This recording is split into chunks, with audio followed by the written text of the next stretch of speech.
Hello YouTubers. Well, what am I doing today? Laying down on the job. No, not because I'm taking a break. It's because I need to open a trapdoor on the stump pan of the old international paylogger skidder here, and I got to get to the front drive shaft and the part of the back part of the cradle so I can grease up that drive shaft and grease my front the front cradle, or as they call it, the walking beam for the front axles. So anyways, to get on with it here, my trapdoor here is set up with, I wasn't sure, I brought a couple of different wrenches here. I thought it was either, I couldn't remember if it was 9/16 or 5/8, but it's 9/16 bolts, so only 3 of them, so no, I'm not going to use an impact. I'm just going to use a box wrench and a little 3/8 drive ratchet here, and we'll take it apart that way. I'm just gonna get these broken loose, which I did here. There we go. I gotta watch I don't when I take these bolts out, I gotta watch I don't kibosh myself here with this trapdoor, because it's not a heavy steel plate, but it's heavy enough that it'll get you knocked out, but good or whatever if you're not careful. So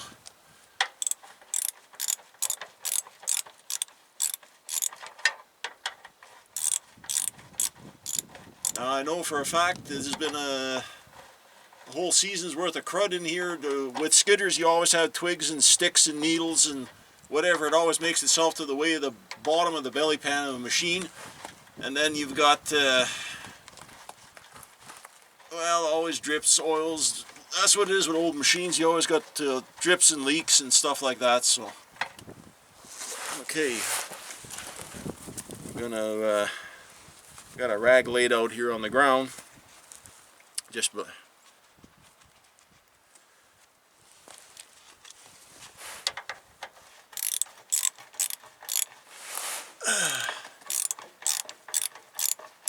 last thing you want to do is knock some teeth out here by getting smacked in the face with a heavy steel piece of steel plate. So these can be a real bugger to get back up depending on the machine and the thickness. So this one's not bad. It's a 1/4 inch trapdoor, or a little thicker, I forget. It's not, maybe it's 3/8, I don't know. Okay. Oh, I hate working underneath machines.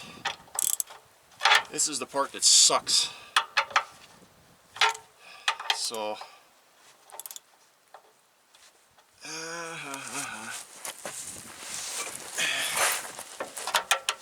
and they're heavy.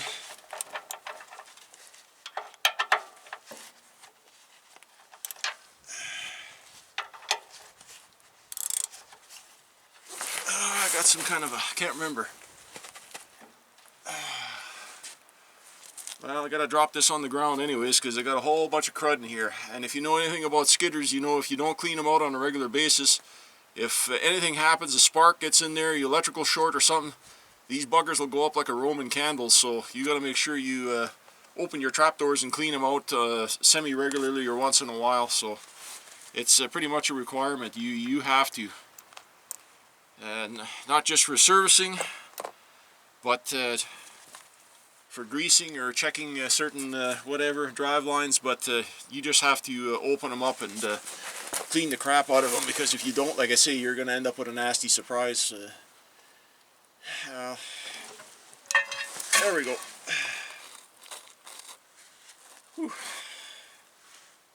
Okay. Yeah.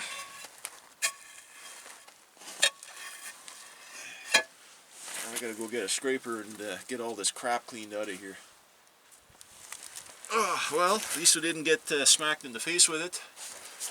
And yeah, good. I can see I don't have to start the machine and move it over a little bit, because I got a couple of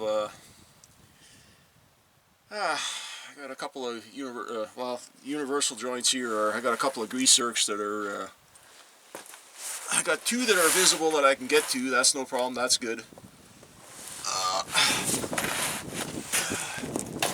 Unfortunately, my other one is on top somewhere, so I'm going to have to start the machine and move it over a little bit to orient it so facing down so I can get to it with the grease gun to get a few pumps of grease into it.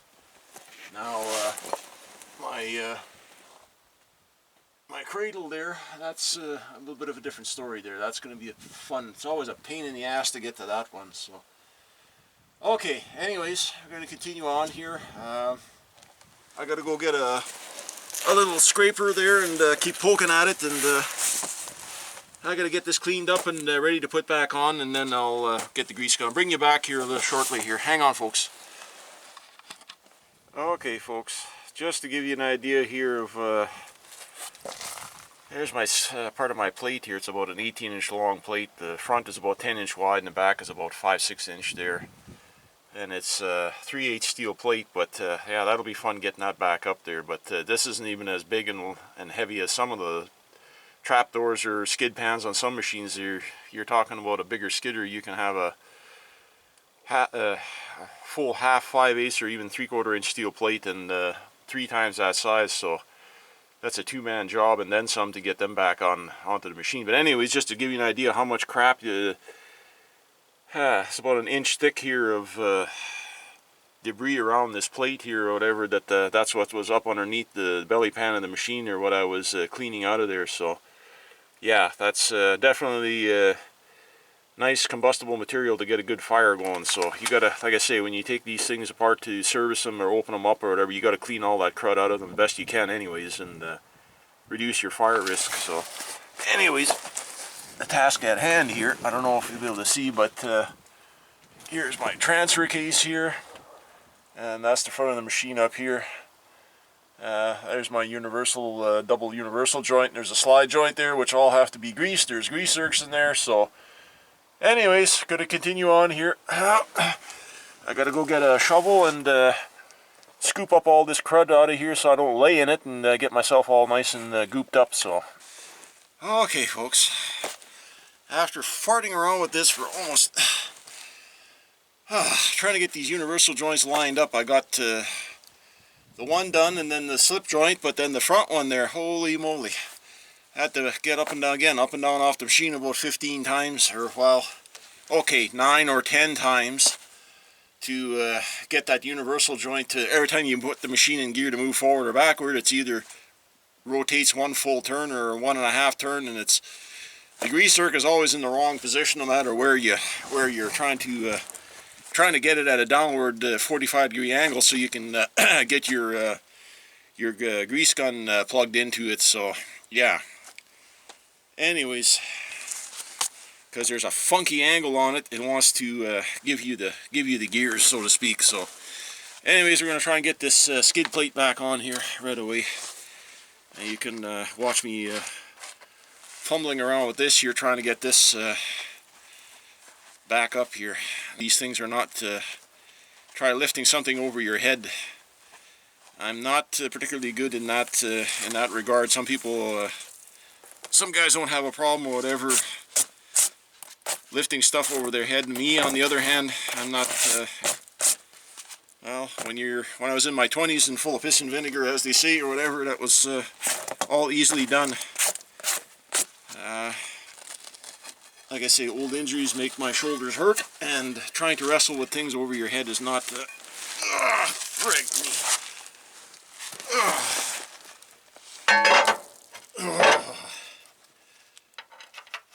This is no joke.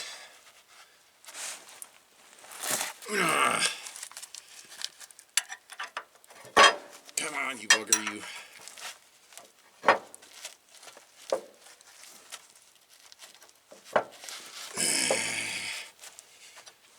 Okay, gotta get my front, I got my back one just kind of jammed in there. I gotta get my 2 front ones in, and then I can realign the back one. Like I say, I gotta be careful and get this thing smacked in the face here.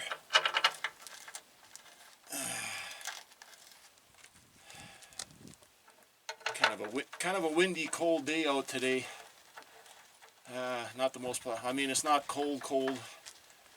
Obviously it's below freezing. But it's not horrible, but there's been a damp, horrible a horrible damp wind all day that hasn't been very pleasant to be out here working. So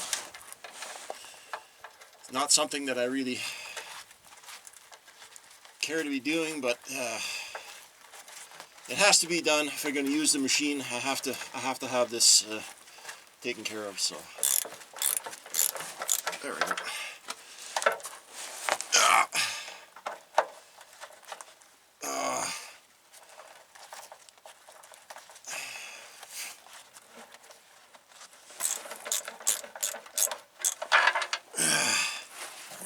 So anyways, gives you an idea of what you're dealing with when you're dealing with old greasy machines.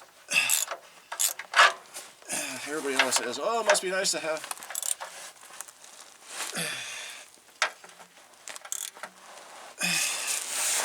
People always say, oh, it must be nice having all this equipment at your disposal to use whenever you need it. Yeah, well, until you need to fix it, maintain it, then they got a different opinion of it. So, well, come over and help me then maintain or fix it. No takers.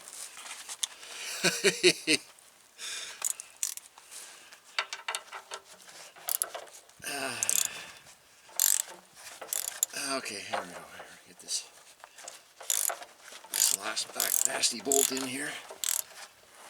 There we go. Whew. Button back up. Now,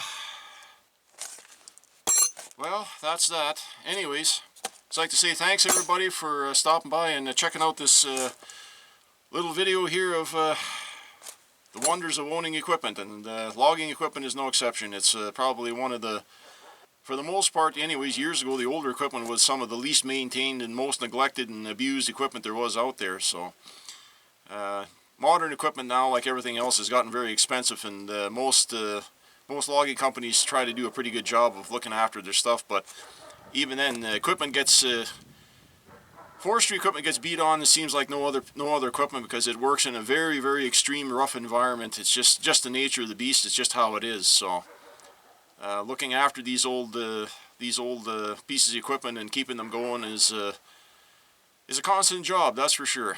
Anyways, everybody, just like to say thank you for stopping by and checking out this video.